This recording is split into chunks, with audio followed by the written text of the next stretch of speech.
Hello mga katomi! Magandang araw! For today's video, tara! Samahan niyo ako mag-food haul sa Lawson. Ano-ano nga ba makikita natin dito? At dali-dali na nga tayong pumasok ng convenience store at dumiretso sa freezer to check what we can get. Sa dami nga ng pagpipilian dito, for sure, meron at merong papatok sa panlasa mo. At nakalain mo yun? Sa halagang 400 pesos, eto na lahat ng napili natin.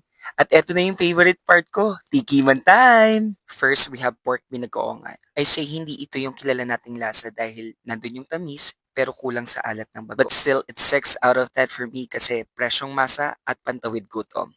Next, we have lasagna for only 69 pesos. Cheesy, the right amount of saltiness and sweetness, pero super dry siya. At para kang kumakain ng tinapay. And for that, it's 4 out of 10. Next, we have creamy carbonara for only 69 pesos. Hindi matabang, hindi maalat, al dente ang luto ng pasa, but as the title says, hindi siya creamy, and for that, it's 7 out of 10 for me.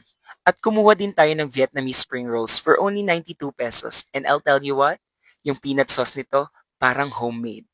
Lasang restaurant. Yung vegetables, fresh, at meron pang crab sticks. Pero, may konting pero, yung rice paper nito, medyo makunat na. And for that, I rate this 9 out of 10. Pero for sure, may babalikan tayo dito. At dahil mahilig tayo sa matamis, dumako na tayo sa desserts. First, we have Buko Pandan for only 57 pesos.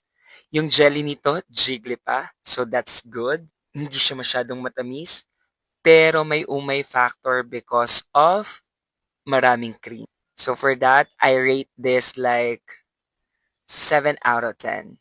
I think that's reasonable.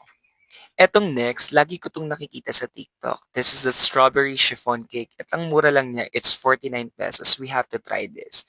Yung strawberry syrup on top, it's maasim.